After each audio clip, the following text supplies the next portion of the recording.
ಏನೋ ಬೇರೆ ಮಾರ್ಗಗಳಿದ್ರೆ ನೀವು ವೆಹಿಕಲ್ ಅನ್ನು ಡೈವರ್ಟ್ ಮಾಡಬಹುದು. ನಾವು ಅವ್ರಿಗೆ ತೊಂದರೆ ಕೊಡಬೇಕು ಅಂತಲ್ಲ, ಅವರು ನಮ್ಮವರೇ ಜನ, ಅವ್ರಿಗೆ ತೊಂದರೆ ಕೊಡಬೇಕು ಅಂತಲ್ಲ. ನಮ್ಮ ಜನರ ಪ್ರಾಣ ಮಾನ ಗೌರವ ಉಳಿಬೇಕಲ್ಲ, ನಮ್ಮ ಬೆಳೆಗಳು ಉಳಿಸ್ಕೋಬೇಕಲ್ಲ. ಏನ್ ಮಾಡ್ಬೇಕು? ದಿನ ಬೆಳಿಗ್ಗೆ ನೀವು ಹೇಳಿದ್ ಕೇಳ್ಕೊಂಡು ನಾವು ಇಲ್ಲಿಂದ ಟೆಂಟ್ ಕಿತ್ಕೊಂಡು ಅದಾಗಲ್ಲ.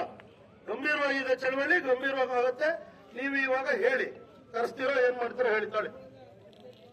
ನಮ್ಮ ಇವತ್ತಿನ ಬೇಡಿಕೆ ಪ್ರೆಸೆಂಟ್ ಈಗ ಇಲ್ಲಿಂದ ಈಗ ಖಾಲಿ ನಮ್ಮ ತೋಟಗಳು ಖಾಲಿ ಆಗೋದಕ್ಕಿಂತ ಮೊದಲು ಆನೆಗಳು ಮುಂದೆ ಎಲ್ಲಿಗಾರು ಓಡಿಸಿ ನಾವು ಯಾವ ಜಾಗ ನಾವು ಸೂಚಿಸಲ್ಲ.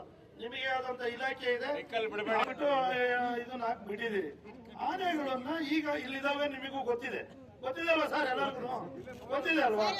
ಗೊತ್ತಿದೆ ಅಂತ ಅಂದ್ಮೇಲೆ ನೀವು ಈಗ ಬೇಲೂರು ತಾಲೂಕಿಂದ ಕರ್ಕೊಂಡು ಹೋಗ್ಬೇಕು, ಆಯ್ತಾ? ಅದಕ್ಕೆ ಬೇಕಾದ್ರೆ 4 ದಿವಸ ತಂದಿರೋ 5 ದಿವಸ ತಂದಿರೋ ತಾಳಿ ಏನ್ ಮಾಡಕ್ಕಾಗಲ್ಲ.